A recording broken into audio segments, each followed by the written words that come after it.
Hello, everybody. Welcome to the Raw Podcast. My name is James Copley. This is also going out live on YouTube and Facebook. I'm delighted this evening to be joined by my good friend, Michael Bowers. We're going to be doing a little bit of a live Q&A, taking some listener and reader questions, getting stuck into all the topics.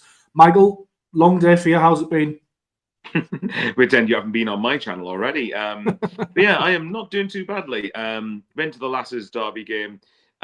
Which obviously less said about that, the better, I suppose. But yeah, I'm not doing too badly. And I've just seen that England have won 8 games in the group stage for the World Cup qualifiers, so I really care about that too much. But yeah, you doing all right? I did wonder whether we should be doing this in and around the same time as the internationals, but then I realised nobody's really bothered. Cares too much about England apart from it's not a tournament. Well, we've got a fair few comments already. So hello, Paul. Hello, Ian. And another Ian. Great. And another Ian, yeah. I don't know if it's the same. Is it the same Ian? No, it can't be. So 2 Ians, 2 Pauls. One's just called Ian on here, and the other one's Ian Brown. So I would assume that unless it's one person who's got 2 different devices on each account, then I don't know. I wonder if that's the Ian Brown. I don't think so somehow. But we've got 2 Pauls: Paul Armstrong, Paul Crampton, Ian Brown, a different Ian, and somebody called Coffee Goblin as well. Darren Cole, obviously, in the chat as well. He was in yours this morning, Bowers. So welcome to everybody. We're going to get stuck in, Michael, to some questions. First one comes from Jack Dunn on Twitter. You can also get your comments in on Facebook and YouTube comments now. They'll come through to us. But Jack Dunn says, Michael, how should we approach the January window? What key positions do we need to be focusing on? Do we aim for the top 10 or Europe? It's a good question. Sounds like it's like 5 questions rolled into one tweet. But thank you very much, Jack. It is appreciated. Right, so the first one. What was the first bit about the January window? Yeah, where should we strengthen, basically, was the gist of it. Everywhere if we can. Simple answer. I think probably the only area that I could maybe think of is possibly wingers, maybe another bit of top flight depth in midfield. And when I say in midfield, I'm more talking to the level of Diarra or Siddiqui. But you know, it's a balancing act, isn't it? Because you don't want to upset the apple cart too much by bringing too many people in, but you also want to keep, but you also want to upgrade wherever you can. So if I just nail down one position, probably winger for me. I don't know what you think. Yeah, I think sort of nailing down a really, really strong right winger might be a good idea. I know Sunderland have a few options there. Talby can play there, but he's looked better to me off the left.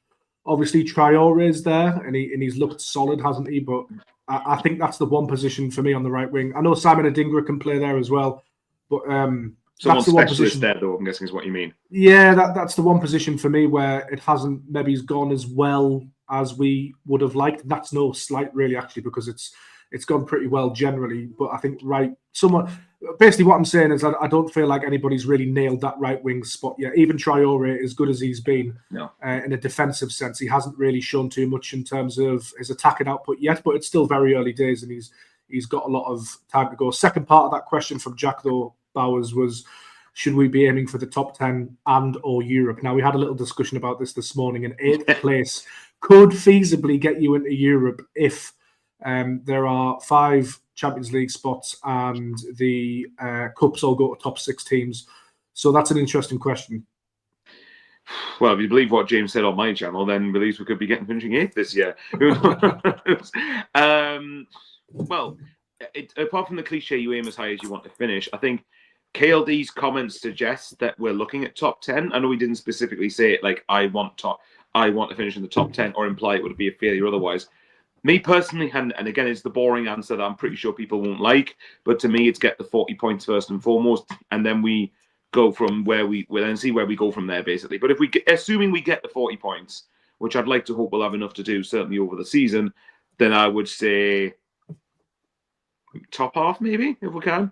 You know, but it just all depends, really, because the other caveats that you got to bear in mind is injuries or obviously, from the Jacker and Siddiqui yellow card thing, I don't know if there's going to be a question about that. There probably will be.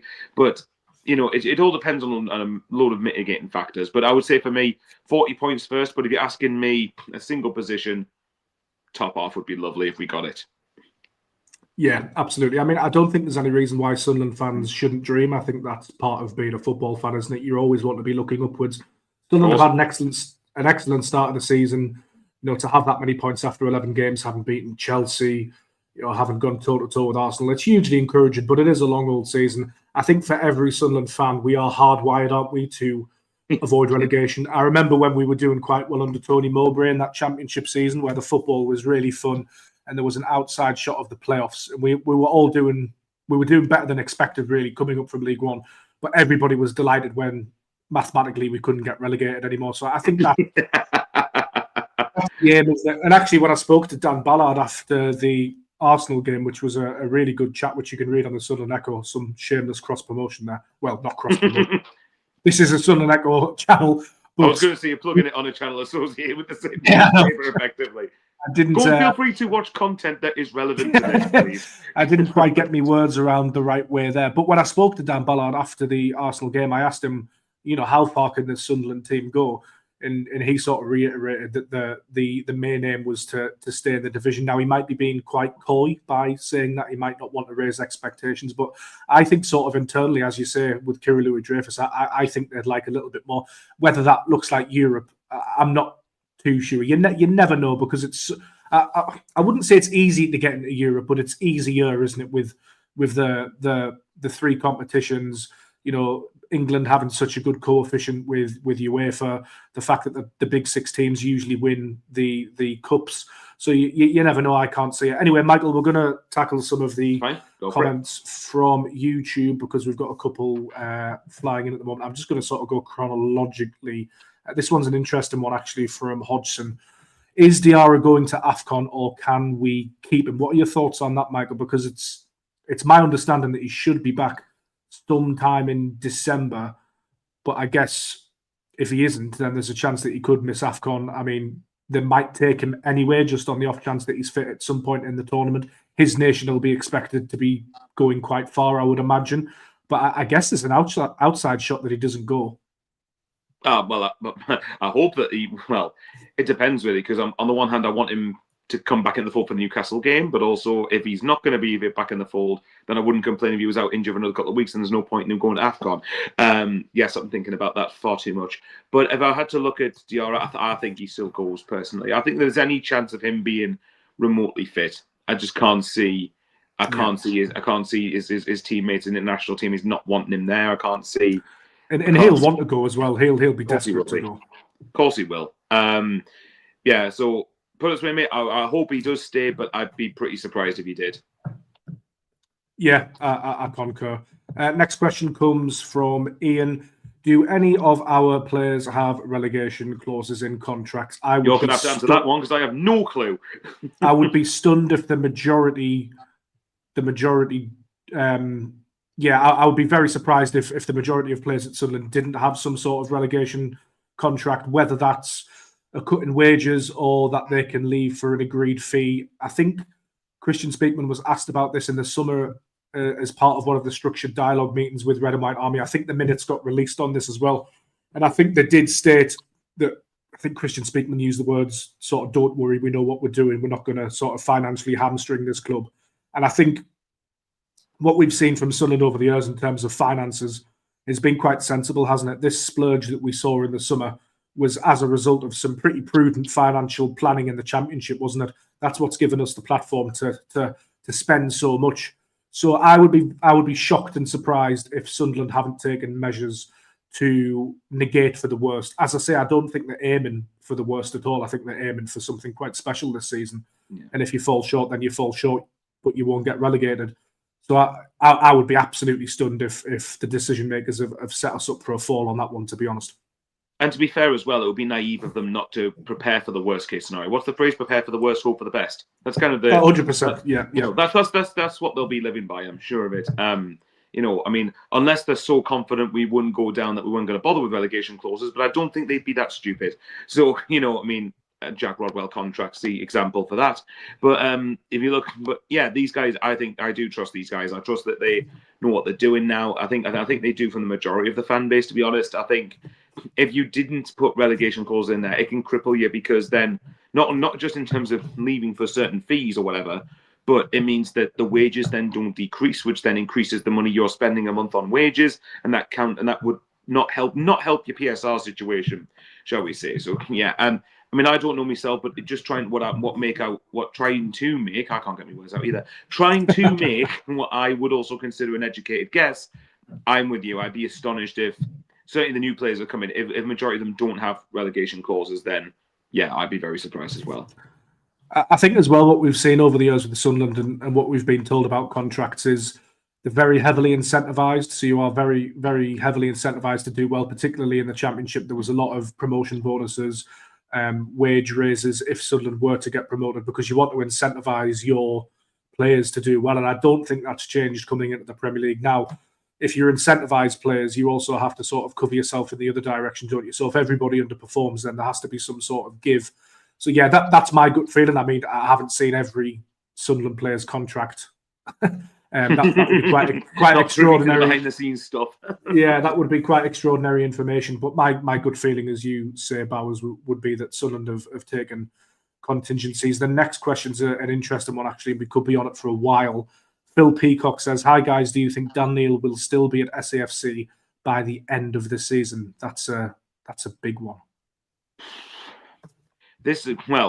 Me and James used to be in a group chat with a bunch of lads that I used to do podcasts with, and I made the point constantly, probably it was since the summer of 2024, so 18 months ago, I was making the point when he still had 2 years left, why has his contract not been sorted yet? And look, obviously a lot of it we don't know behind the scenes circumstances. I don't know them. It could be Dan Neil might want certain guarantees in terms of play time. It could be a financial wage thing. It could be a multitude of factors. As we've said, I'm not privy to. I'm certainly, James might be, I don't know, but I'm definitely not privy to any of these sort of conversations about the direction, the way the wind's blowing effectively. My gut at this point says no. I think he'll either be sold in January or, which I think is the more likely option, I think he leaves for free at the end of the season. And to be fair, I mean, I know there's a lot of Sunderland fans that don't, and there's many that really don't rate Dan Neil, and I think it's personally, I disagree with that. I think Dan Neil has been, you can say, okay, he wasn't great in the playoff final, but I think you can't dismiss the contribution that he made. And bear in mind, I don't get the argument he can't play as a 6B either. Personally, I think he can, but maybe that's just me. Maybe I'll just die on the minority there.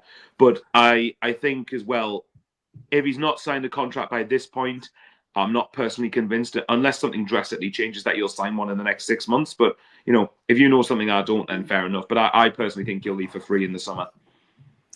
I think we have to safely assume that contract talks are at a quite serious impasse, don't we? The very nature of it having not been sorted yet, there must be some sort of discrepancy between the club and Dan Neil in terms of probably money, because contracts are usually down to money at the end of the day, but there's probably also a little bit of role and status. Dan Neil has lost the captaincy. He hasn't eaten Granit Xhaka. He can't really have too many complaints about that, because Granit Xhaka is Granit Xhaka. I do feel for Dan Neil on that, because it's brutal, isn't it? It's brutal, but you can't say it's the wrong decision, because Sunderland are fourth in the league at the moment.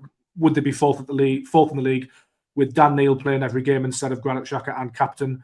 Perhaps, but probably not. They might still have picked up points. They might still have done well, but Granit Xhaka is a world-class midfielder who finished, 16th in the Ballon d'Or listings at one point in his career, has been invincible. So it's very difficult for Dan Neil. I'm with you, Bowers. I sympathise with him. I love him as a player. He's one of my favourite ever Sunderland players. I think he's only, 23, 24. He's a double promotion winner. He's played with us all through the divisions. He's lived and breathed Sunderland. He's put his soul into the club. So it does feel brutal. I can't see him staying beyond next summer. I think it'll be sad when he does go. Sad but happy in a sense that we've brought this academy lad through and he's achieved something massive with us, and our thanks should go to him, I believe. I think the interesting one is, would it happen in January? Would a team come in and pay some money? Would Sunderland then bring in another midfielder? Will they manoeuvre that soon? I'm not sure. But I do happen to think that in the next few weeks, Dan Neil might get an opportunity. We've got Xhaka and Siddiqui on 4 yellow cards. Obviously, you've got AFCON coming up. So surely there'll be the odd game here and there for Dan Neil. It's interesting, isn't it? Because Régis Le Bris is brutal and Dan Neil has been a very, very good asset to Sunderland, hasn't he? And one of Le Bris's favourites last season. But the nature and the sort of the speed at which he's sort of been dispatched and pushed to one side has been quite jarring, hasn't it? And he's been coming on for the last 5-10 minutes in games, so it's not like he's been playing a prominent role off the bench. I thought it was telling when Habib Diarra got injured. Le Bris preferred Chris Rigg a little bit further forward, didn't he? I thought that was sort of very telling as to where Dan Neil's, where Régis Le Bris's mind is over Dan Neil. But I do think it's a shame, Bowers. I really do. As I say, I can't argue with the logic, but as I said on your stream this morning, you get attached to these players, don't you? Especially when they've achieved something good for you. With him being a local lad as well. I mean, I was pitch side with him after the Coventry City second leg semi-final, and he couldn't believe what had happened. It was incredible. His eyes were glazed. He couldn't believe it. And his dad actually came down, and to see him share that moment with his dad and hug each other, and it was a real nice story. And first local Sunderland player to lift a trophy. I know it's only the league, the championship playoff final trophy, but the first person to do that since Reg Carter in 1937 in terms of being a local lad. So he goes down as, a modern day Sunderland favourite, maybe even a legend in 20, 30 years' time, who knows. But I find the situation sad. A part of me hopes it works out for him. Yeah, I mean, obviously I'm the same, of course. I mean, I think that the big thing for Dan Neil is, look, even if you want to, look, what's the obvious thing when you talk about, say, sporting directors or head coaches or whatever, are you leaving the club in a better place than when you came in? Now, ultimately, yeah, Dan Neil, of course, is by default to some degree through being in the academy, but he still walked into the first team with us having languished, at the point he came in, we'd been in League One for 3 seasons when he started playing. So if, say, he did leave in the summer and, say, Sunderland stayed up this season, then not only he would have entered the Sunderland first team in League One and left it with us being in the Premier League, and if we stay up, then a chance of becoming really established again. And I think that's just reminded me something as well, Bowers. That's just unlocked something in my head. But at the time Dan Neil was breaking through, maybe 2 or 3 years before that, we saw a complete fire sale of youngsters within the Academy of Light, led by Stuart Donald and Charlie Methven. Now, a lot of those youngsters wanted to go because Sunderland were in League One. A lot of them were sort of pushed out the door and sold to the likes of Liverpool, Arsenal. Sam Greenwood went, Logan Pye, Joe Hugel to Manchester United. All of these types of players. Barley Mumba ended up going as well. Dan Neil and Anthony Patterson refused to go. They said, we're staying at Sunderland, we want to break into the first team. And I think that's probably a little bit of the story, particularly of those two players, that does get a little bit lost at times. We maybe forget that actually these lads have shown brilliant loyalty to Sunderland. Yes, they've been rewarded financially. Yes, it's benefited them because they've broken through into a team in League One and they've been able to grow with it. But for me, particularly with those two players, to come through the academy and to have an impact on the first team is a special story. And I think they deserve credit for actually sticking around when times were tough. Everybody, pretty much everybody else left around that time. It was a complete and utter fire sale of Sunderland's academy, which was, coming out of the Premier League and the Championship into League One. It was still actually quite strong. But a lot of those players left. It's not many of them have actually gone on to do what was expected of them when they left. There's not many who've really, really excelled. And you do wonder whether some of those players, going off on a little bit of a tangent, regret sort of leaving Sunderland because they would have had opportunities at some point. Well, of course, there would have been. Look, don't get me wrong, I don't have the same animosity. In fact, I don't have any animosity towards Stuart Donald. I know a lot of Sunderland fans do, and I can understand that's their opinion. But you can't. But also, it was a fire sale. It was a lot of talent that was sold. Obviously, it was annoying to see as a Sunderland fan. So for Dan Neil and Anthony Patterson if that is true, then to have had them both pretty much adamantly stay then, when the club was in its worst period of its history. Etienne, I like your thinking, but we'll wait and see. But with Daniel, but it is sad. If Daniel does leave, then of course it is. But at the very least, I don't think even those who don't rate him, I don't rate Daniel. I don't think should really be able to say that he hasn't contributed, because ultimately he's been part of the squad that's got us back to where we belong. At least as far as I believe we belong, anyway. Obviously, no one has a God-given right to be anyway. You've got to earn it. But Daniel was part of that, and I think it is a shame, really. But on the other hand, to flip it for Dan Neil, if he did go in the summer, then say again, assume we stay up and he goes in the summer, I think he wouldn't be short of suitors, in my opinion. There'll be a host of Championship, if he wants to drop back down to the Championship, which I suspect he probably would, if he's not playing regularly now, he'll want a chance to go and prove himself again. And I think if we stayed up and he left, then for me there'll be a host of Championship clubs after Dan Neil, and he would have a lot of. I think he'd have a really good amount of suitors in that regard. So, yeah, like I said, it is a shame with what's happened. And the thing for me personally that I also think is a bit of a shame, really, in that sense. It's not, and it sounds maybe a bit unfair to Dan Neil, but to me it was more of this was an opportunity to gain clear profit on PSR. And that's kind of why I thought, well, if he signed the contract, say, a year ago, then obviously I know he didn't, but if he signed a contract a year ago and then say one way or another, whether we went up or didn't go up, then it's clear profit and it can help you with your PSR situation. But, I think Sunderland's PSR situation, from what I've seen, seems to be in a pretty good position anyway. So, you'd like to think that we should be all right in that front. But yeah, I think you are right as well, though, what you said earlier about Dan Neil. I think will get opportunities in the first team when it comes to AFCON, when it comes to, even if he's not starting, he'll probably, you'd like to think he'll come off the bench a fair amount. And I think that I'll be fascinated to see how this plays out personally. But I just think if it's got to this point and he still hasn't signed a contract, I just think he's going to leave in the summer. But if he does, at least he's been part of a team that's got 2 promotions, and if we stay up, has left us in a far better place than when he was in the first team. I completely agree. This question from Chris Holland sort of covers the ground we've gone over, but he throws in the Dennis Serkin question as well, where there's a lot of parallels, Bowers, isn't there, between the 2 Dennis Serkins out of contract in the summer. Also, he's a player that I really like, another double promotion winner.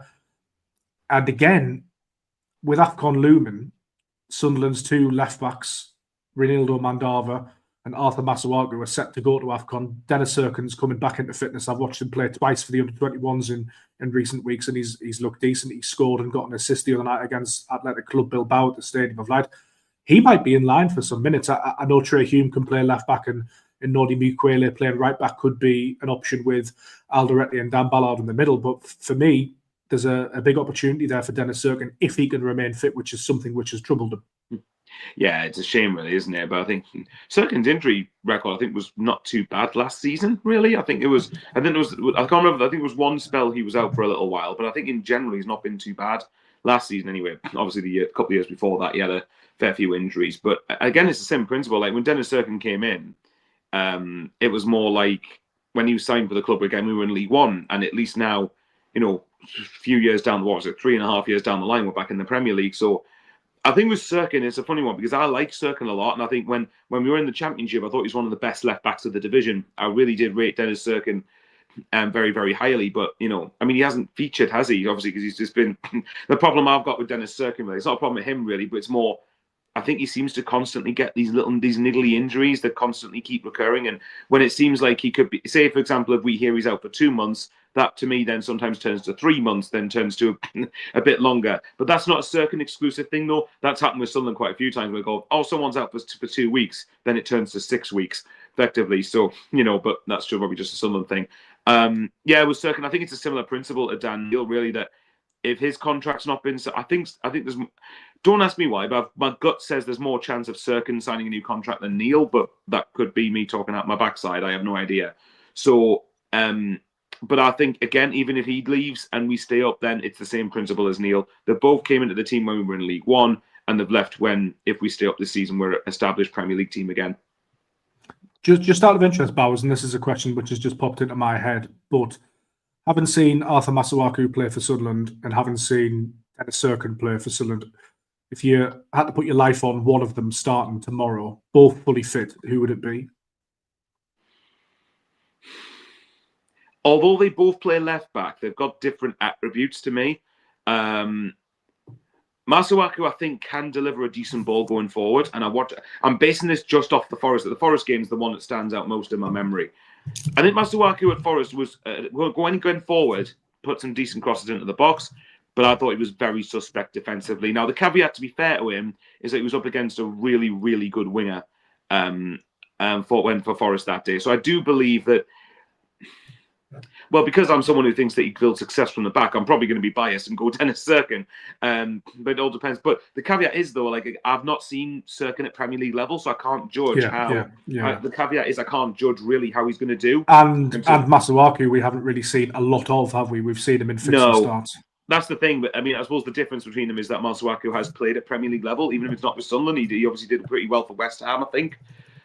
So if you're asking me based on the attributes I personally like, I'd say Dennis Serkin. But it's kind of a 55-45 split in favour of Serkin. If you know what I mean. It's not like a one emphatic over the other. But but not to beat around the bush, and I'll actually answer your question. I'll go Dennis Serkin if I had to pick out the two of them. Yeah, I would probably go Dennis Serkin as well. We've got another question from YouTube. There are rumours of Patterson going out on loan. I assume we are after another goalkeeper then. Bowers, go first on this and I'll come in off the back of you. We'll be in for another goalkeeper. Well, maybe. Well, I mean, there's been room. I think someone else put in the chat on YouTube, and I think it was Coffee Goblin said that he basically said if Patterson goes in January, Marty Young will be recalled. Well, possibly. Why did I say Marty Young? Matty Young, sorry. Don't know why I said Matty Young. There you go. I'm inventing players. We'll call Marty Young, keep Matty Young out on loan. Well done, Michael. I would say personally that if you're gonna, it's a balancing act because again, Anthony Patterson probably deserves better than not playing.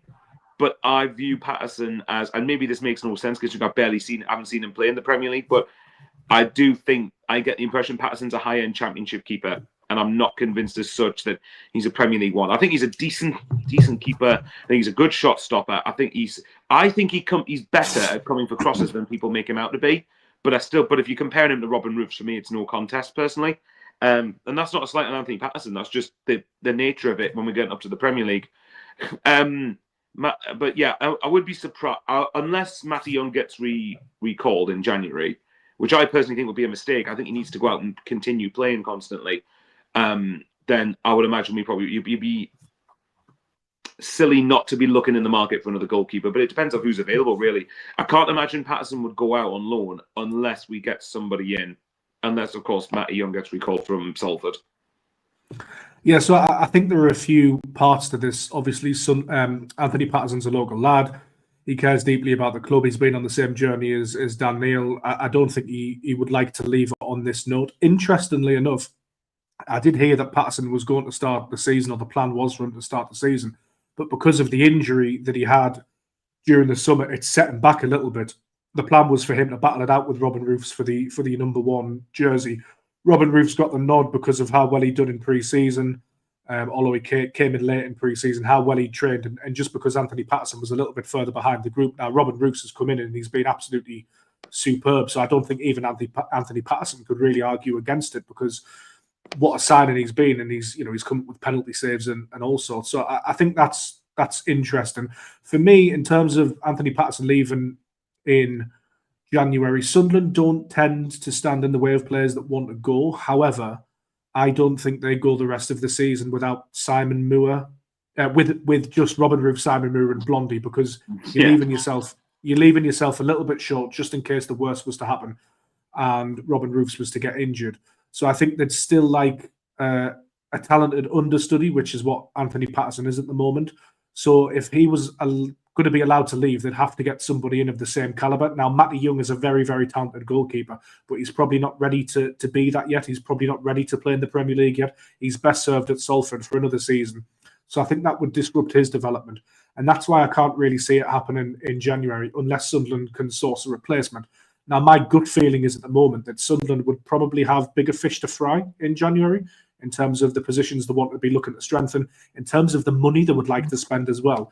If you just think of it logically, why go and spend 9 or 10 million on another goalkeeper when you can just keep that situation the same for another 6 months, when you might be looking at splashing out on 1 or 2 additions in, on that right wing spot that we mentioned. So for me at the moment, I guess it's up in the air.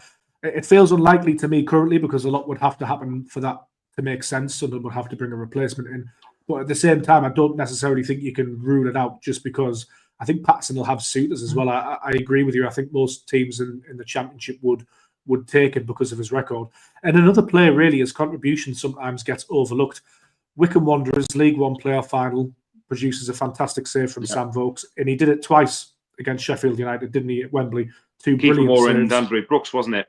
Yeah, 2 brilliant saves. I know he's had his detractors over the years. Some of it fair as well, it has to be said. There are elements of his game that perhaps are lacking. And I think really seeing Robin Roofs in a Sunderland jersey has underlined that, hasn't it? Because what Anthony Patterson lacks, Robin Roofs does well.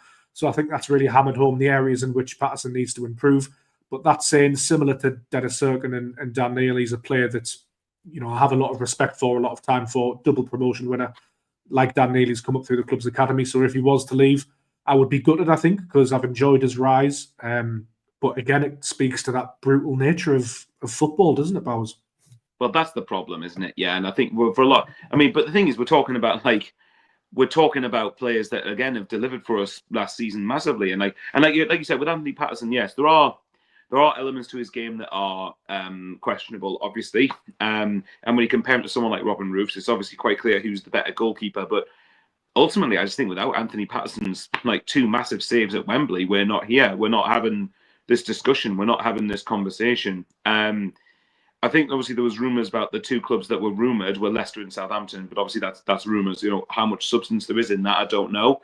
I think there'll be again like with Dan Neil, and if say Sirkin was to go, I think there'll be a host of Championship clubs after Anthony Patterson. But the only way I could, in terms of who, if we brought in a goalkeeper, one thing I could potentially see happening, and again it's just me trying to put 2 and 2 together and getting 6, but I would say that I could see us going maybe as a loan deal for a 3rd choice goalkeeper off someone like a Liverpool or an Arsenal, or someone who maybe they might want to just get their wages off the books, or some of their wages off the books for a few months.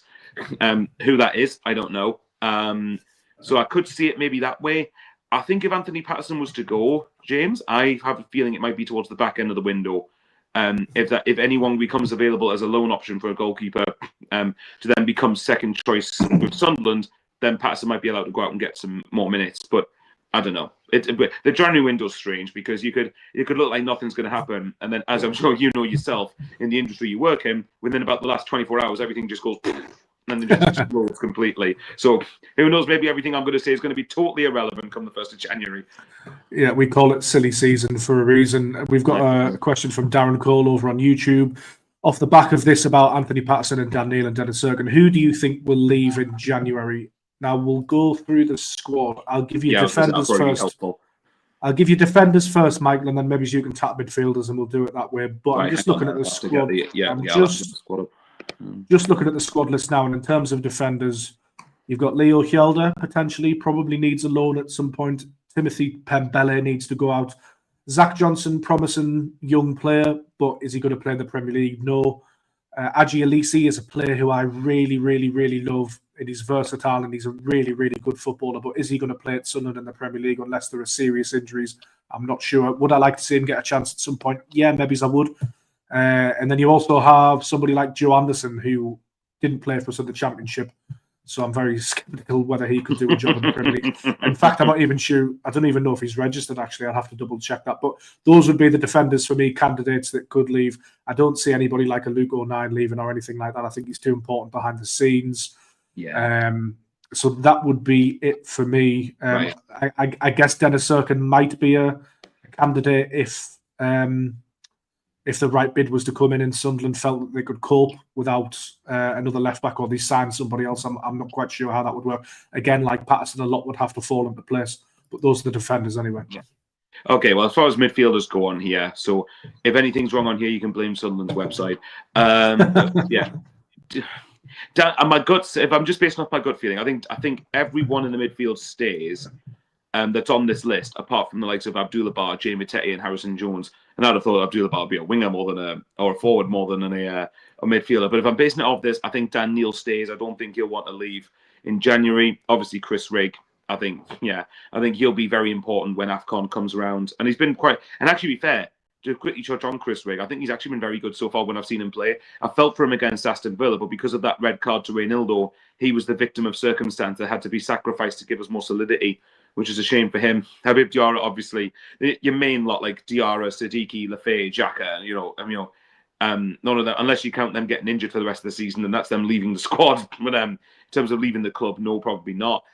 I think Abdullah Bar, Jamie Tetty, and Harrison Jones, I think they're the 3 that I could see going. I think Harrison Jones would go on loan probably. And I think the other 2, we would try and find permanent suitors for them. And I'm quite surprised, like to Jamie, that not many League One clubs went in for Jamie Tetty. Unless it's a wage issue that he's on wages at Sunderland that are still going to be way higher than anything would have been on in other League One clubs. But I'm pretty sure he's on the contract we signed him for in League One. So I can't imagine Jamie Tetty would be on that much. But so out of the midfielders, I would say personally, Bar, Tetty, and Jones, I think will go, and the rest stay, basically. Right, okay, nice. Let's have a look at the attackers. Are there any on this list? I've got them here.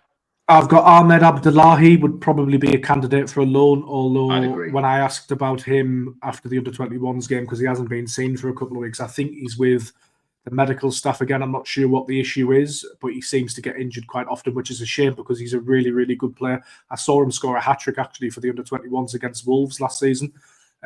Really, really promising. I quite like him. Whether he'd come in and affect a Premier League squad, I'm not quite sure about that. The other one on this list would be Jan Poveda, who I would like to see leaving in January, obviously, but whether or not we can actually find a club that wants him or will pay money towards his wages. I could think of a club that would want him, but whether they could afford his wages, I don't know. Sheffield Wednesday. I think that's Sheffield Wednesday. Yeah, that to me.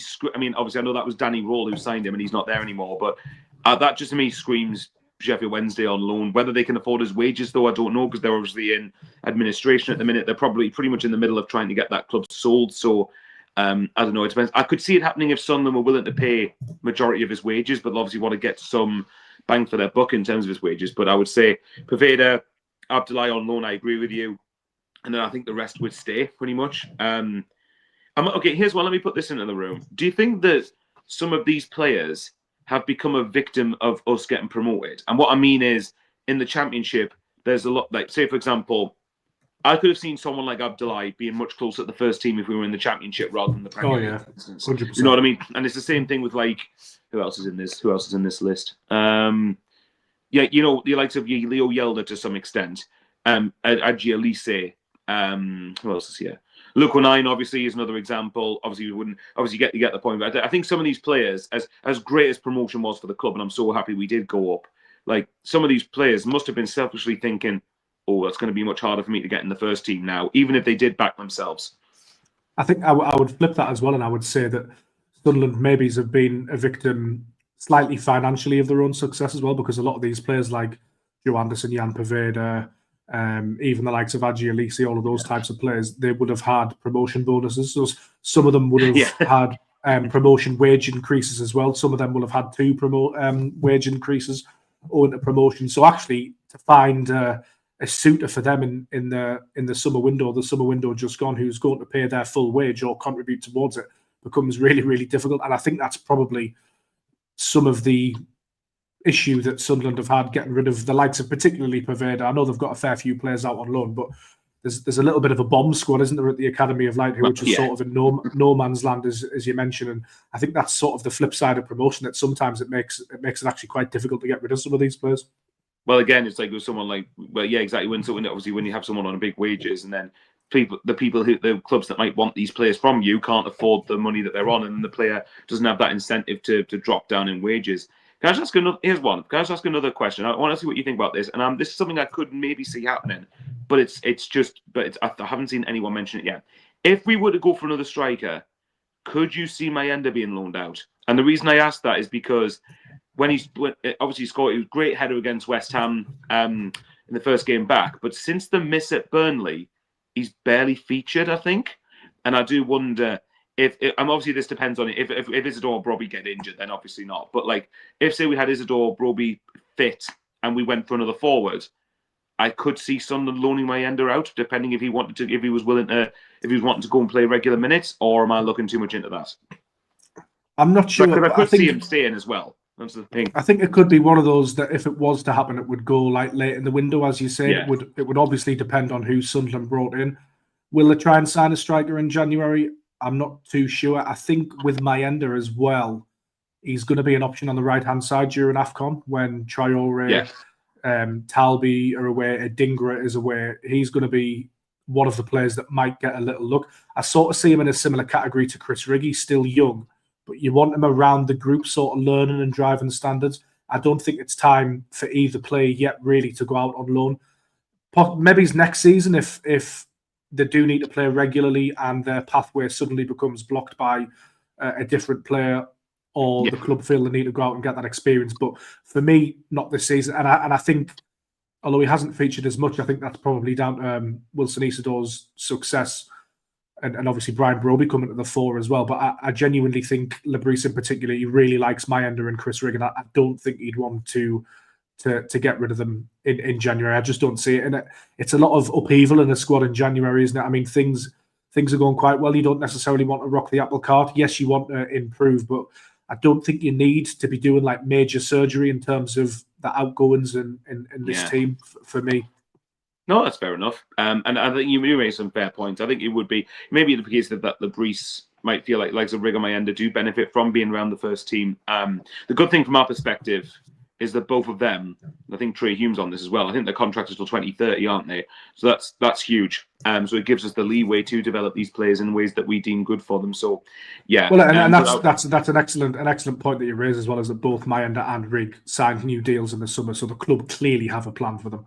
Exactly. So, and then even then, and again, the worst case scenario is if neither of these guys make it with, well, Rig I think would, but what I mean is if neither of these guys are with us for the next say 3-4 years, then their contracts are at the point where you could make a good bit of money on them for PSR at the very least. Yeah. But obviously it just depends what's good for these players as well. You know, sometimes opportunities come up for down the line. So, like, what's this one from Victoria? Lads, do we take some tactical yellow cards to avoid suspensions from the next game? Yeah, well, me and James talked about this on my channel this morning, but I think for me personally, I don't know what you think, James, I would like to say maybe have Siddiqui and Xhaka, because he'll be who she's referring to here. Siddiqui and Xhaka, maybe have them both play Fulham and Bournemouth, but then have Siddiqui get suspended against Bournemouth, and then Xhaka get suspended against Liverpool, and then that's a 3-game week. Then you can give them a bit of a breather, and then the back of the mouse game. But that's me being a conspiracy theorist, probably. Yeah, I can't see either of them being suspended for the Newcastle game. I think they'll both serve their one-match suspensions long before them. Taff made a good point, didn't he, ending on your stream this morning, that if we could get maybe Xhaka yellow carded after a last-minute winner against Liverpool, we've taking his shirt off or points, something. It's fine. Yeah, we'll absolutely take that. But yeah, I mean, I don't want to throw shade on anybody or question anybody's professionalism or say that these things happen in football, because they absolutely do. And to be fair, Xhaka and Siddiqui are such professionals that they're probably not even thinking about it, really. They'll just be concentrating on the next game. But do these things maybe get talked about in dressing rooms and behind the scenes? I would say absolutely, definitely. Let's have a look at the questions now. I'll just to quickly ask you that, right? So here's what will happen then. Have Xhaka... This is asking a lot here. Say if Xhaka got suspension at Liverpool, for example, miss Man City. What if Siddiqui gets his 5th yellow card during the Newcastle game when he's going away to AFCON anyway? Well, that would work. Yeah, that would certainly work. I would take it. I mean, and then it's fine. he's got a long time before that Newcastle game to get through. Yeah. How many games is that? Essentially, I'm asking him to go 5 games without picking a booking up. That's a pretty big ask. Unless we happen to be in a game where we're ahead comfortably with half an hour to go. Right, take Siddiqui off so he doesn't get booked. Daniel. We've got another question from Adam French, which speaks to a little bit of what we've talked about before. Do you think Patrick Roberts got shafted after what he did for the club? Obviously, he's out on loan at Birmingham City now. I think this is a really, really interesting question. Bowers, I'll give the floor to you. Then I do have some thoughts on this as well. Okay. I know a bit of what your thoughts are, so that's fair enough. I think for me, so I was going to Roberts get shafted after what he did for the club. I'm trying not to beat round. I'm trying not to be too heartless here. I personally don't think Roberts would have cut it in the Premier League, if I'm honest. I think that now again, a lot of this is just gut feeling, because I obviously don't know definitively whether they're not good enough, because I haven't seen them given the chance to definitively show that they're not, even though that probably makes no sense. But the point is, I think Patrick Roberts is someone I would never accuse of shirking it at all. I think he was someone who grafted and grafted and grafted and grafted constantly, even if sometimes it meant that he couldn't affect the game in maybe ways he wanted to, but he did clearly care. And I know that people can say that should be a given, but sadly in football, I don't think it is a given anymore. It should be, but it isn't. So for me, I think when it comes to Roberts, I personally think the right decision was made to loan him out, but I can appreciate the sentiment in saying that he gets shafted, because I think there are times for me where Patrick Roberts' end product, for me, would not have been good enough to play regularly in the Premier League. Now, if he comes back, because you said they've got a year extension on his contract, is that right?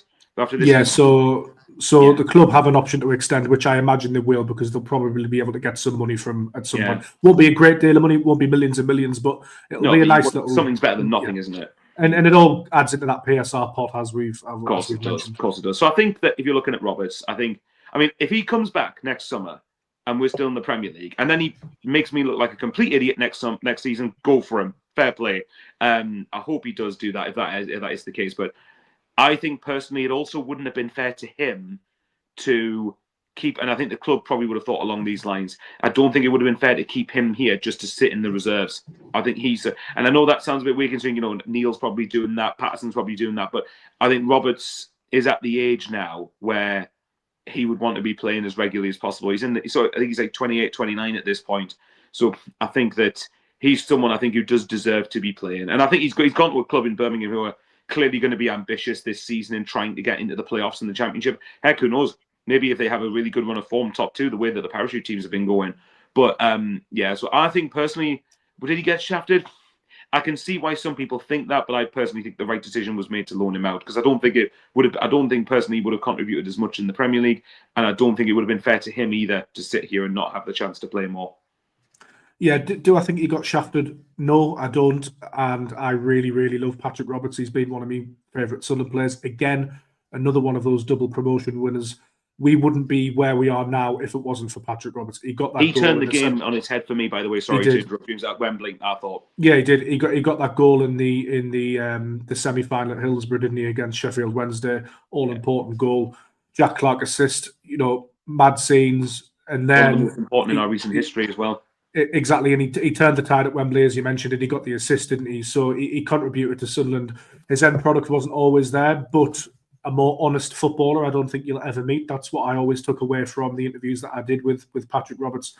There was one when our form dipped and Joe Bellingham had got sent off last season, was away at QPR. We spoke to him afterwards and we were wondering whether Sunderland's blistering start was going to peter out and it was all going to sort of fall apart. I think it was like 3 or 4 draws on the spin or something like that.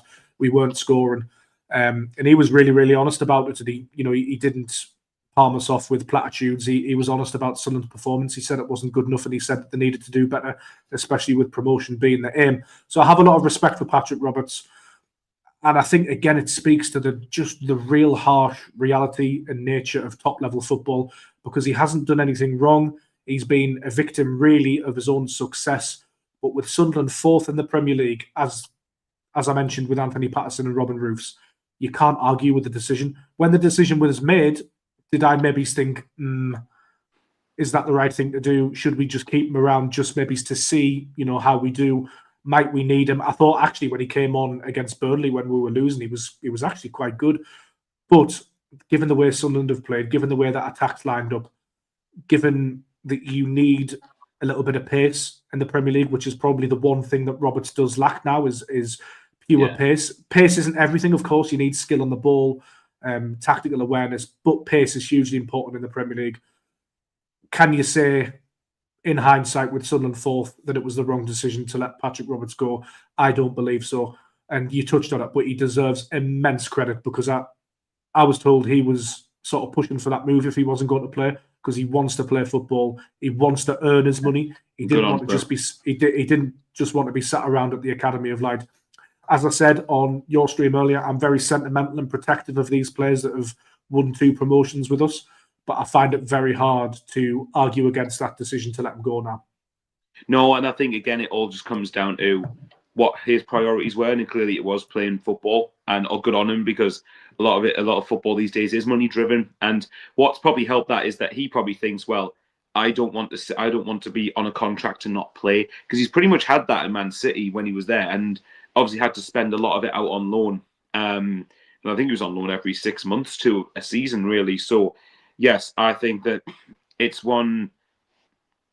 But I think that's a fair point. Luxury have to give. No, exactly. So that's what I mean. And so I think ultimately with Roberts, I think because, like I said, Roberts definitely cared, and I think you could tell that he was someone who really wanted to do well. And remember, Roberts took a chance on us effectively. I know his career had kind of petered out at that point, but he still dropped to a division that many people would consider. What's the word I'm looking for? Consider beneath his level, arguably, in terms of technical ability in League One. So he took a chance on us, we took a chance on him. So it's almost kind of a perfect storm, really, that, he helped us get promoted from League One. And then for 2.5 of the 3 championship seasons, he helped us be near the top of the division. So, you can't really complain with him for that. But I think ultimately, again, just from his perspective, it's good to see that he prioritised playing football. And that's fair enough. No complaints with him for that. And I suppose because I suppose I was going to say our loss is Birmingham's gain, but like where we are in the league, maybe not quite. Maybe that's not quite the right phrase, but Birmingham definitely will be beneficial from having him in the squad as opposed to not having him.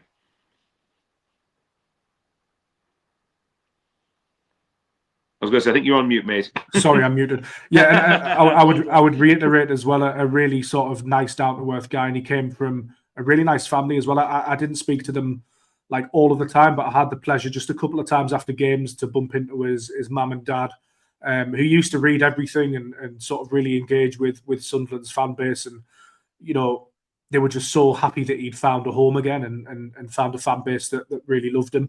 And I think it's quite a nice story in that regard. What I will say, though, that if you ever uttered the words Abdullah Bar is better than Patrick Roberts, then I can't take your football opinion seriously, as was the prevailing view at one point, because that, for me, was just never should have been a thing ever. All respect to Abdullah Bar. He produced some half-decent moments for us. I know he won a game for us at Norwich, and I thought he had something at one point, but he was never a better footballer than Patrick Roberts. Might have been in better form at one point, but he was never a better player. I was going to say, to in better form, I think at the end of the 23-24 season, the goal contribution stats would say Roberts got 1, Abdullah Bar got 7. But I know what you mean. That's very skewed, because if you're looking at it just in technical ability, Roberts wipes the floor with him. and I don't mind Abdullah Bar too much, but I think there's no way that Roberts technically. This is going to sound really strange. Roberts is technically one of the best footballers I've seen play for us, which is strange, really. But the problem for me is he's brilliant. He used to be really good until he entered the final third, and that was the problem, really. So it's weird, one of those things. But I do get the point. I remember that bit. It was absolutely hilarious. I also feel as well Roberts has perhaps suffered from the age of football that we live in, and I'm guilty of it as well. But everything's about statistics, isn't it? Goal contributions, how many assists, how many goals. And a lot of times he was sort of the second assist, so the ball before the ball that gets played in, the assist of the assist. And, he would put balls into the box, not necessarily getting an assist for it, but it would cause a little bit of chaos, his delivery from set players.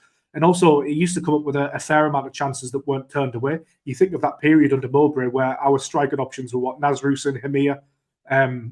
They weren't really prolific finishers of football, were they? Mason Burstow, exactly, I rest my case. So I think a lot of the time he actually suffered from arguably the personnel he was playing with as well, but how we sort of view football and success in football. And I think, I don't want to sound pretentious here, but to the learned eye, to somebody who watches the game and thinks about it, I think you're always going to recognise that Patrick Roberts is a really good footballer, even if sometimes his numbers do dip from time to time. And he would probably be the first to admit that he should score more goals and get more assists, I think, definitely. But the thing is, sometimes though with Roberts, when he's had the ball, sometimes he's actually often got it in a deep position. So a lot of the time he's having to run at opposition defenders and work hard to get to the final third, and by which point he's often doubled up on as a technical player. One of the goals last season that springs to my mind when you mention about even if he doesn't get the assist technically, but causes a lot of chaos. You remember the goal Chris Rigg scored against Middlesbrough, the back heel at home.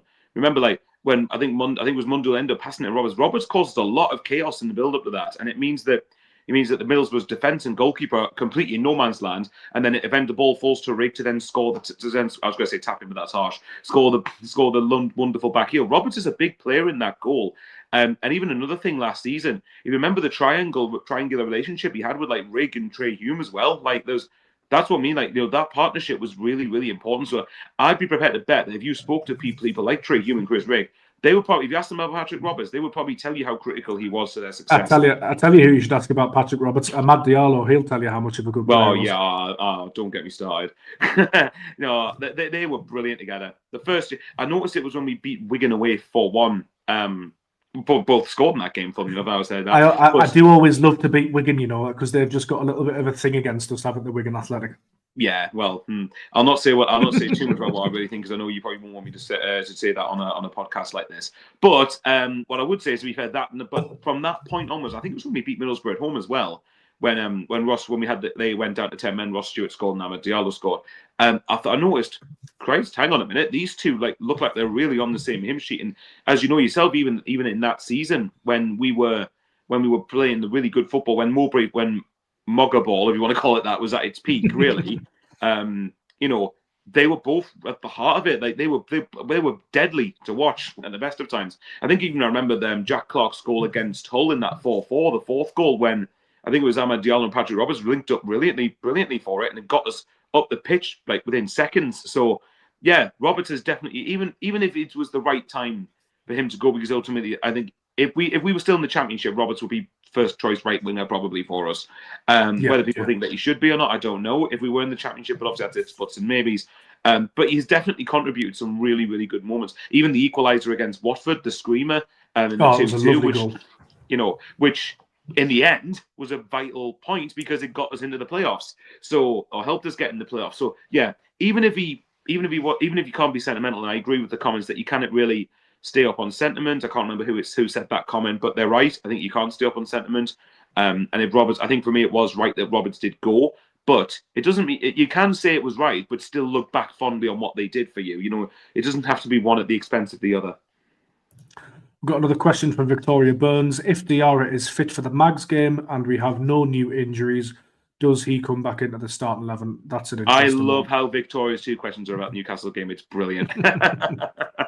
It's just around the corner as well. It's scary. Well, yeah, no, it is frightening to think about. Yeah, so what was the question? Is Diarra fit for the Mags game? We have no injuries. He come back to start 11. If he hadn't been out for so long, maybe. But I just don't think he'll be anywhere near match fit. Like, as in to start. I could see him coming off the bench for maybe half an hour if we need him, or for a good period of time. But we've got to remember that sometimes with players, you don't want to rush them back too much, do you? Because then what happens if they're not fully fit? Then you get another injury, or you make it the one they've got maybe what's the word I'm looking for? Re-agitate the injury that they've currently got, or whatever it is. I don't know how muscle injuries work on that regard, but I think it's one you've just got to be a bit careful with. So I'd love it though, Victoria. Don't get me wrong, because I'm a big fan of Diarra, and I think he's got the right amount of speed, dribbling, technical ability, athleticism in there. I think he's someone that is just tailor-made for a Premier League club and tailor-made to help you succeed in the Premier League. So yeah, I would love it, but I personally don't think he will, just because of how long he's been out, James. But I don't know what you think. Yeah, I agree with you, to be honest. So I'm going to move on the question because I want to take one from Twitter, which really interested me. It's from the user SAFC. Yeah, SAFC 454. Curious to see how Sunderland will line up when their African players leave for AFCON. Have you got any initial thoughts on this, Bowers, or do you need a minute to prep? Because I've got the outline of a team if you want me to go first. Well, I've got an outline of a team if you're playing 4 at the back. Yeah, same. I haven't got 5 at the back yet, though. Right, okay. So if I'm going 4 at the back, assuming obviously nobody gets injured, hang on, so who's injured in the minute? Diarra's injured. Alderete is obviously, I think I think he's coming back. Alderete got suspended during international duties, didn't he? So, let's assume everybody's going to be fit. Right, okay. So everyone who's not at AFCON is available. Yeah. Okay. Let's do it that way. I would say personally, how would I line up? I would go with obviously Roofs, Mukiele, Ballard, Alderete, Hume. Now I've heard apparently Gertrude can play midfield, so I'm basing purely off that. It would be Dan Neil if Gertrude can't play midfield, but I'm assuming he can. So I'm going to go Gertrude, Xhaka, and Rig. I'd have Lefay on. Oh yeah, Mundle's back, isn't he? Well, that's a good shout. I've forgotten about that. Yeah. Yeah, I keep forgetting about him as well. Every time someone says Mundle's, like, oh, blimey, I forgot he was actually existed at the minute. Bless him. Will he be fully up to speed by then, though? Because he hasn't played for the 21s that's the yet, has he? We got to remember he got injured in pre-season. So that would have impacted his pre-season effectively, wouldn't he? So, yeah. I would probably go Gertrude, Xhaka, and Rig in the midfield. Lefay on the left. Mayenda on the right, maybe, and then Isidore up front. Isidore/Roby, but I would say Isidore. That's probably what I would start with. I mean, obviously the depth can be a bit of a concern, but I think Sunderland would have recruited players believing that we will be able to get the points in the games that they're going to be here for. So, just quickly on the AFCON thing, I think a lot of people, not necessarily Sunderland fans, but I think a lot of people, what's what I'm looking for, emphasize it too much. They blow it out of proportion a little bit, as if they're acting like AFCON's half the season. We've got to remember it's up to 6 games. Like, I think Sunderland I'd like to hope Sunderland will be all right, but I think so quickly. But if I was back at the back four, I would go with probably Roofs, Michele, Ballard, Alderete, Hume, Gertrude, Xhaka, Rig, Lefay, Mayenda, and Isidore. Which I don't think which all things considered, I still think that's a pretty good side. Yeah, okay. So I'm going with the same goalkeeper, the same back. the same back four, Hume, Ballard, Alderete, and Noni Miquele. I am going, though, Xhaka, Dan Neil, and Gertruida in the middle. I think that's a pretty sturdy midfield. I would keep Enzo Lefebvre on the left-hand side. I would then use either Mayenda or Rig on the right. Yeah, Rig can go there, can't he? Because I like Rig in midfield, don't get me wrong, but I just think if he plays on the right wing, that's a bit of a safer option for him in terms of his development, because one sort of error in the Premier League can set you back a goal. Especially in the midfield, which can be win or lose games, can't it? Exactly. Yeah. And then I would have Wilson Isidore up front. However, you could have Mundle on the left, and then you could drop Neil and put Lefebvre in there. This is a 4-3-3 we're playing here, isn't it? I think that's how it would look. Another candidate, obviously, would be for Serkin to play left back, and then you could jig the defence around a little bit if you wanted to. So there are other options. We should probably tackle a back five as well, Bowers, because that's how Le Bris has started to play. I don't know if you want to go first. To be fair, sorry to interrupt, but I think, to be fair, I wouldn't be shocked now you've mentioned it, because if you look at the fixtures, say it goes up to 6 games, right? We've got Brighton away. That's a very. I think a lot of people. Brighton away is a hard game. Like Man City lost there, Newcastle lost there.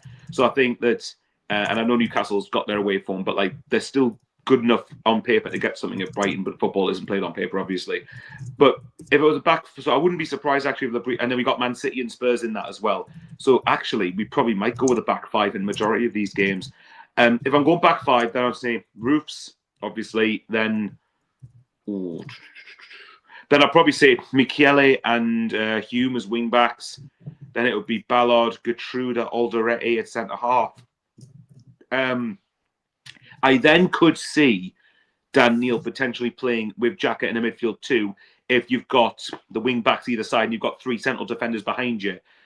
Just in case, obviously, a mistake does get made, then you've got an extra player behind you to try and bail you out. So I would say probably Xhaka and Neil in that sense, and then it would be, but then there's 5 at the back. Would it be 3-5-2? 3-5-2, 3-4-3? I don't know. I'm going 5-2-2-1, because he sort of played 2 holding midfielders, didn't he? And then sort of 2 attacking midfielders behind the striker. But you could slice it however you wanted to be honest. So what are you saying, 5-2-2-1? Yeah. So 2 holders and then 2 attacking midfielders. That adds up, doesn't it? Yes, it does. Okay, yeah, I can see what you mean. Because then effectively you could say that the 5-2-2-1, it could then turn to a 3-4-3. It's just that the fullbacks, precisely. The wing backs. So I'll run you through my team quickly. So I'm going to go Robin Roofs. I would then go Hume right wing back, middle 3 of Ballard, Alderete, and Miquele. I'd then take a chance at Serkin at left wing back. Ultra sort of defensive midfield to really lock that down. I'd go Gertruida and Xhaka, and then as your 2 sort of number 10s, Lefebvre and Rig, because I think they would allow you to get on the ball. And then Isidore up front. And then Isidore up front, probably coming off the bench. But Le Bris probably has 100 ideas, and that's probably not one of them, to be fair. Because I was going to say, I don't think it's wise. What the hell do we know? What you'll do, like what the hell do we know, Bowers? To be fair, but yeah, that would be my sort of back 5 team.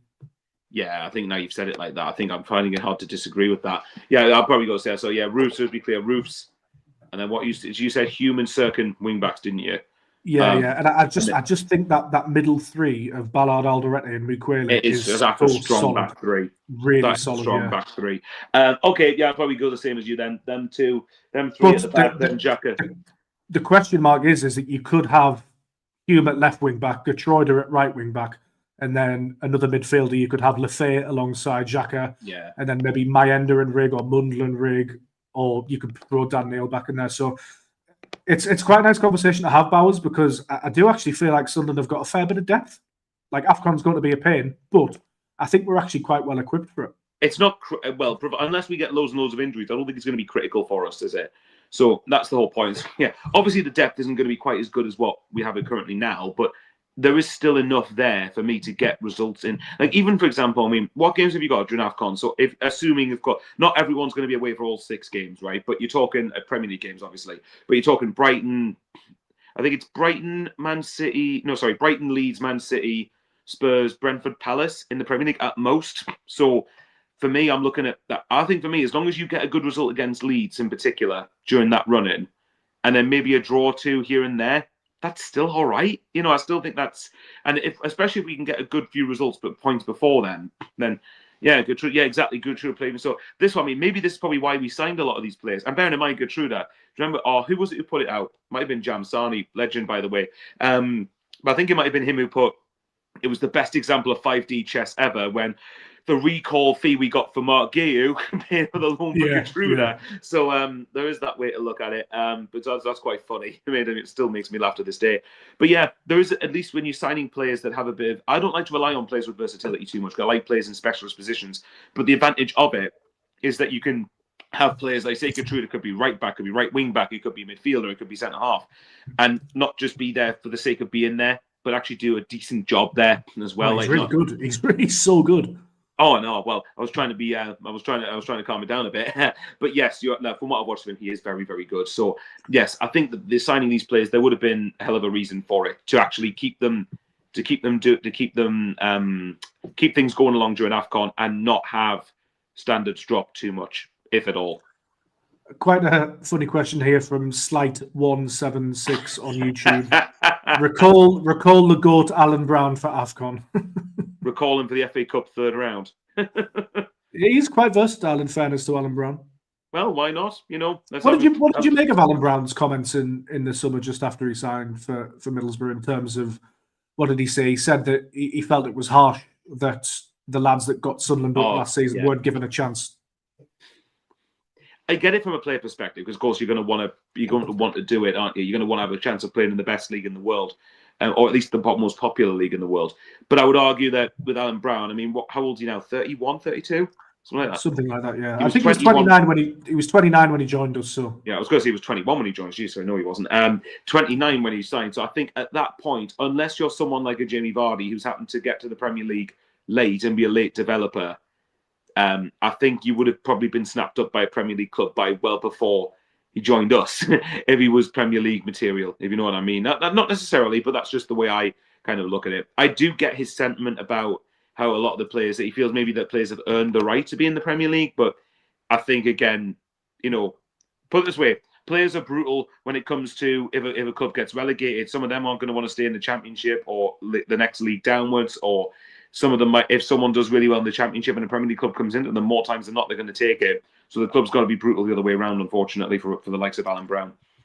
Absolutely. Got a question here from James Bowens on YouTube. If we follow this season, we sold Bellingham to fund signings. Who do we sell this summer to fund summer signings? That's an interesting question. Ooh, way ahead of ourselves here, aren't we? Well, okay. Well, I think a lot of that depends what league we're going to be in. But let's assume for a second it's the Premier League. And yes, we're fourth, and I'm still talking about survival.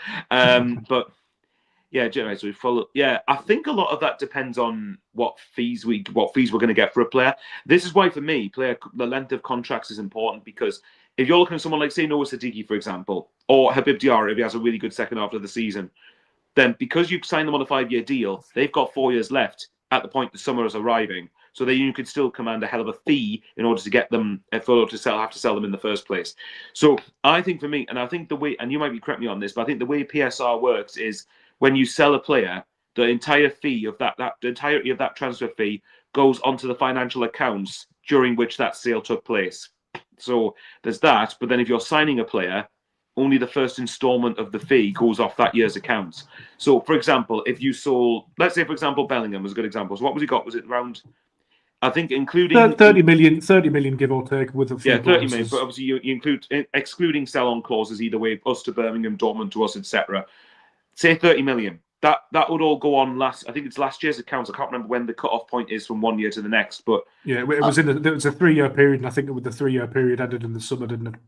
Well, it did, but obviously he had to sign to Dortmund to be ready for the Club World Cup, didn't he? So that would have probably gone off on it earlier. So I would imagine, let's say the £30 million there would pay for the first instalment of, say, someone like Broby, Xhaka, Diarra, Sadiki. Well, Lafay obviously is a permanent signing, so it covers all of those of that basis. So, who do we sell this summer to fund summer signing? Well, I think Sunderland, if we're going to be re-established in the Premier League, like we want to be, and like I believe we should be, if we're ran properly, we'll probably go down a similar route to what Brighton did, where, so every year they always sell one big sale, but it funds PSR. Funds a rebuild, and funds a rebuild. Yeah, exactly. So that's what I could see happening. So I could see someone like Siddiqui as an example. I could see him attracting big offers. I'm talking probably 50 million plus, maybe, if he grows really, really well. And he's growing really well already at the moment. But he's so tenacious. He's so athletic and gets about the pitch greatly. And he's a big reason why we've done as well as we have done alongside Xhaka in the midfield. So,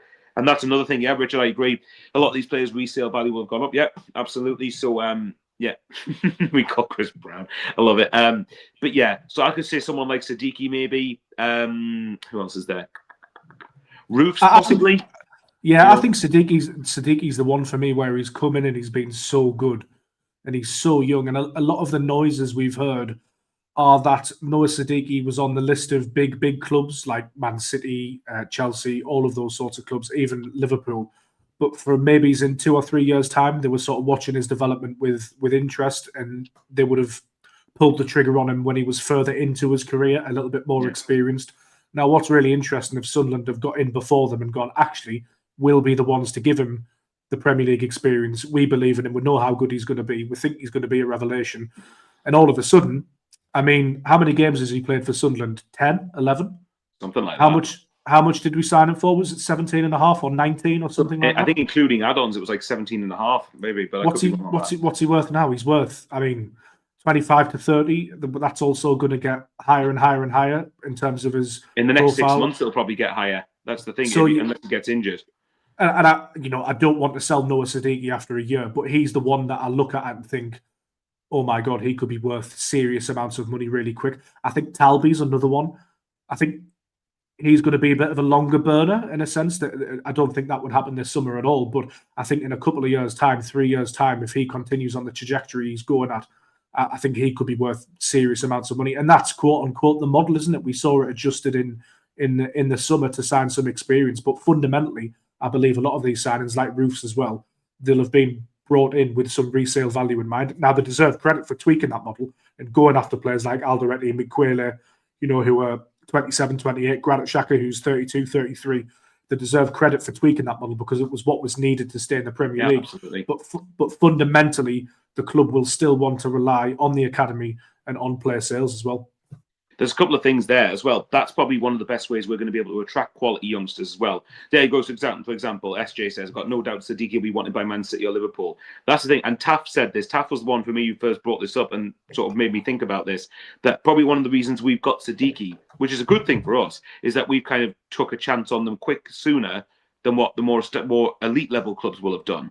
And so, and ultimately it benefits us, because if he comes in, does really well for us, and then gets sold for a vast amount of money, say 2 years from now, say summer of 2027, for example, then not only has it benefited us in terms of the transfer fee we're getting, but it means that he's done so brilliantly for us that we're likely still in the Premier League because he's done that for us and developed so well. So, but if you're looking at the summer, like, Diarra, although he's been injured, Diarra, Siddiqui, Roofs, Talby, another one you mentioned there, there's a reason these guys are all on 5-year contracts, because of all of that sort of stuff. And the big thing for me as well is, you look at the money we spent on experience, it's minuscule compared to probably what a lot of these players will be worth. But that's a really good thing about Florent Ghisolfi, that is pretty much, I think I once made a joke that I described him as the foreign version of Speakman and Harvey, pretty much, which is that that's what he does. He goes out and finds these really good bargains. And so, obviously Michele was like, 10 million quid roughly. Same with Alderete. Obviously, I'd probably be out by $1 million or so maybe with each player, but this is where you've got all of these younger players that can grow in value. And remember as well, if we're selling players a couple of years down the line for huge money, then the replacements you can get are starting at a higher point in their career. So say, for example, Siddiqui started here, grows to here, and then goes. You could be signing someone that starts from here and grows to further up than that. So that's the best way I can explain it, or try to explain it, if it made any sense. But that to me is a big thing. So yeah, obviously, like you, I don't want to sell these players before they end up going. But I think we have to accept at some point, if they're progressing and really showing the ability we want them to, there will be clubs higher up the food chain that will be after these players. And Crisco Low makes a good point in the YouTube comments. I can see Dan Ballard 50 million returning to Arsenal. Now, I don't want that to happen, but I do understand the sentiment, because the way he has adapted to life in the Premier League has been nothing short of magnificent. the performances he's put in, particularly that performance against Arsenal, his best game in a Sunderland shirt. Just his form since the Coventry playoff semi-finals have been brilliant. He was fantastic at Wembley as well. He's turned into a proper top-level centre-back. And it got me thinking actually about Ballard recently. And I think we actually have to concede that he's that good that had he not picked up a couple of injuries at Sunderland earlier on in his career, he probably wouldn't still have been here, I don't think. I think he is quite comfortably that good. He's got the pedigree. He obviously started out at Arsenal. But I agree with the sentiment of the comment that scouts and teams will be watching these Dan Ballard performances against West Ham and all of the other good games he's had. And they'll be thinking, God, this kid is worth a lot of money. He's obviously still fairly young. What is he, 24, 25? He's 26. Player. Is he 26? A homegrown player as well. He's got a lot of mileage left in him. He's proven that he can do it in the Premier League. You know, everyone's looking for those marginal gains in the top flight, and he's proved that he's actually a goal threat as well, which is quite a novelty for a modern centre-half. So I wouldn't like to see him go anywhere. But I think the only question on Ballard is his injury record, isn't it? Because he does pick up the odd injury. But nice to see actually and read that Le Bris has been sort of tailoring a plan around Dan Ballard. There were some quotes that went up on the Sunderland website, maybe it's about a week ago. And Le Bris was asked about Dan Ballard, and he just said that he's sort of on a different program to the rest of them because you can't train him like an attacker because he'll sort of break down. He's not built like that. So it's good to see that sort of Sunderland are handling him quite well at the moment because, I mean, what a player he is. He's just... I've been surprised, to be honest, by how well he's sort of adapted to life in the Premier League. He's been outstanding. And remember as well, when we play him in the playoffs, he wasn't even our first choice centre-half then. No, it was Mepham coming into it, wasn't it? Yeah. About it, because you're comparing him to someone like Chris Mepham, and I really like Chris Mepham. I'm a big fan of Chris Mepham, but he's playing for West Brom in the Championship while Dan Ballard's excelling for us in the Premier League at the moment. So it's mental how football can shift. And it was a big call when Le Bris brought him in against Coventry to drop Mepham, because I think if you asked a lot of people before those playoff Coventry games, a lot of people would have probably said Mepham and 09 the centre half. So, and I think as the comment I think I said to you on my stream this morning.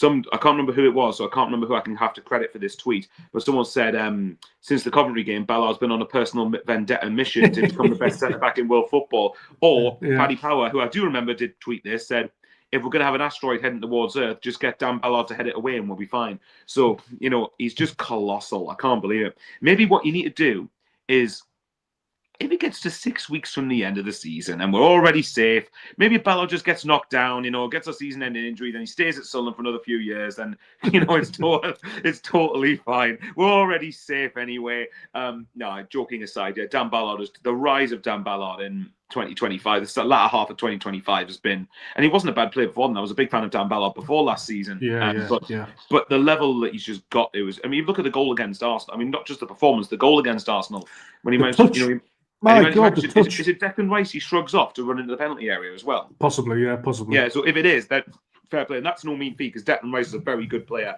outstanding player, in fact. So, and then Dan Ballard has one quick touch to control the ball and then just lashes it like a striker. And I'm just thinking, what business have you got being this good? Like, I don't get it. But in a great way. And then obviously gets the assist for the equaliser and then obviously produces that point-saving block at the end. So it's just fantastic. Dan Ballard's just been incredible. But the problem with, as you know, is that when these players keep performing, you're getting vultures sniffing around them. So, but that proves that we're doing something right. That I trust if that did happen, I trust the regime to go out and find someone who's even if they're not quite as good yet, are not far off being as good, but will surpass their level in terms of quality. And that's the way we're going to have to. That's the way we're going to have to be ran. And I think with Gazolfi in charge, I'll be pretty confident of being able to find them. But what a player Dan Ballard is! What a player!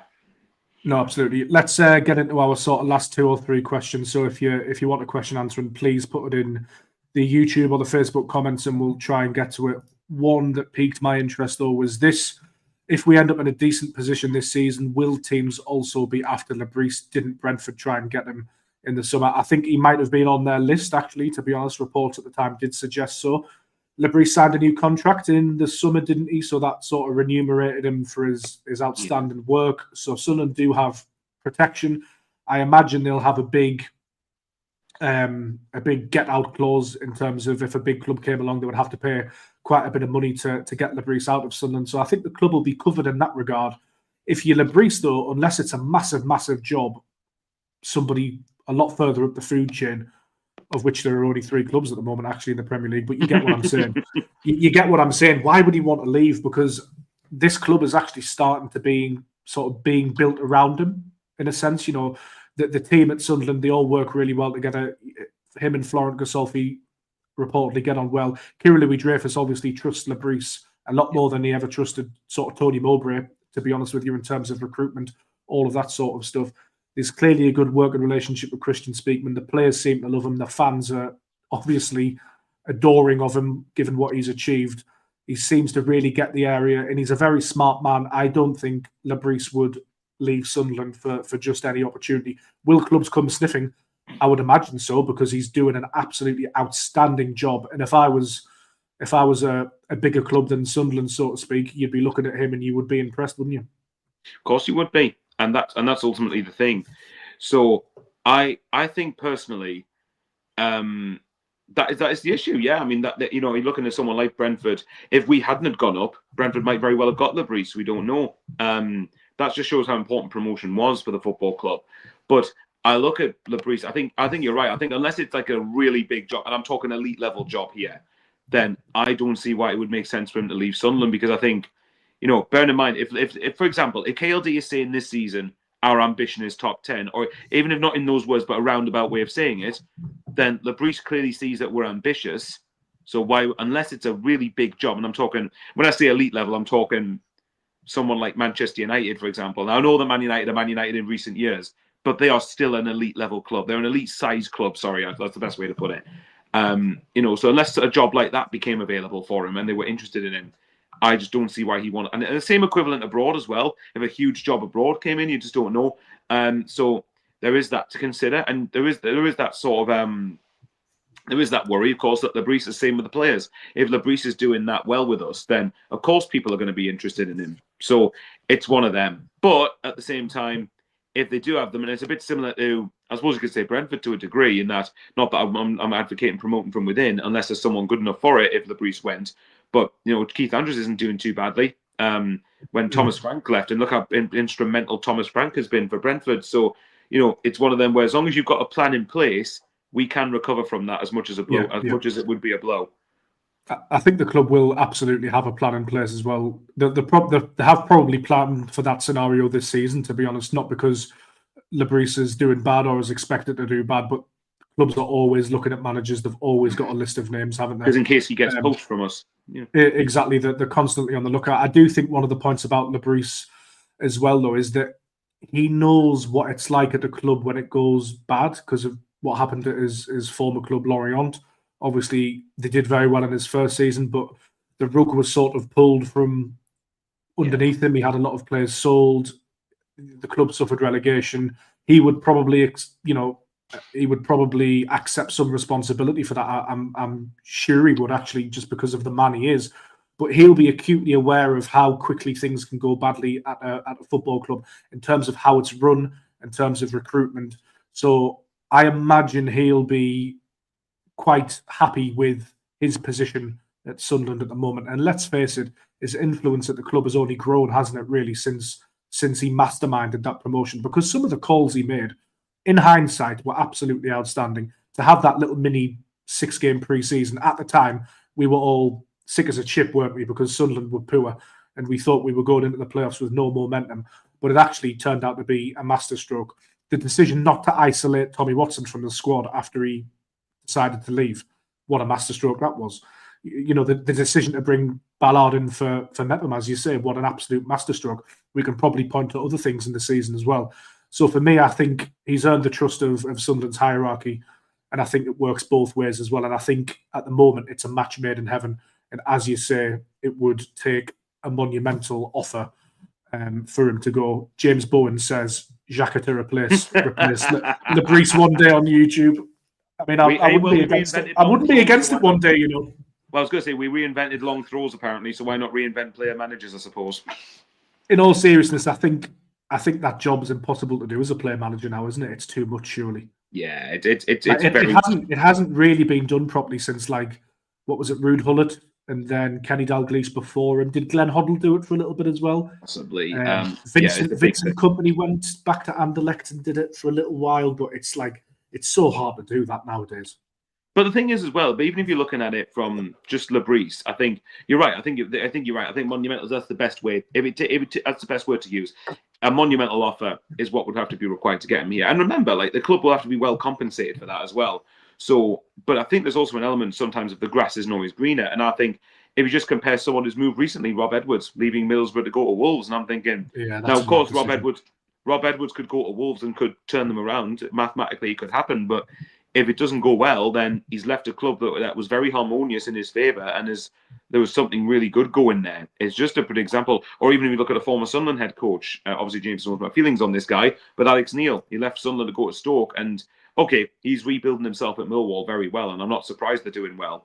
But that just goes to prove sometimes I always say, just because someone offers you more money doesn't automatically mean it's the right move. Doesn't mean it's always the wrong move either, of course, but anything could happen with it. But I think the point is, it would take a lot for Le Bris to leave, unless an offer that was too good to turn down came along. And remember, when we talk about signing players that have not necessarily the younger ones, but the more experienced ones who sort of lost their way a bit and given them the love back of football again, sometimes we pretty much did that, I would imagine, with Le Bris as a coach to begin with, because he was coming off the back of a relegation season. He was coming off the back of fans that were probably happy to see the back of him, and we've come in, took a chance on him, and he's ended up being probably definitely our most successful manager or head coach in recent times, and has done a monumentally huge job for us. So there will be a plan.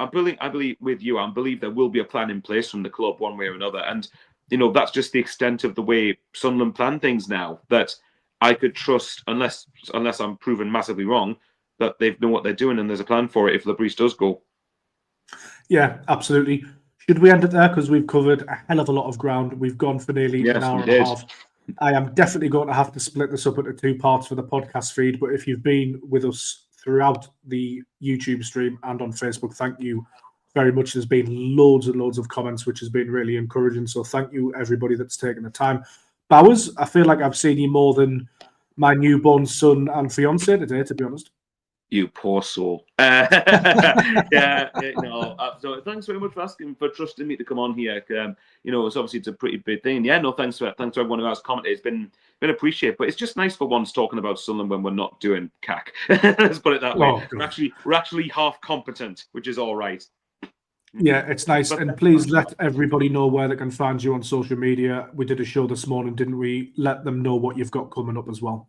Just let you know, everyone, me and James have spent a good part of 3 hours online pretty much together today, which has been great. But thanks, Darren. No, it's just my own channel, which is just type Michael Bowers, Sunderland. That's literally where you'll find me. I think I'm on something like 6,300 and something subscribers or whatever it is. So, if you fancy going over and listen to me waffle about clean sheets less these days, waffle about how good Sunderland have been, which has been lovely, then feel free to subscribe. But thanks very much to everyone who has watched. And thanks again to James for coming on my channel this morning. And thanks for having me on here today. This evening, it's been a really, really good show. Enjoyed it.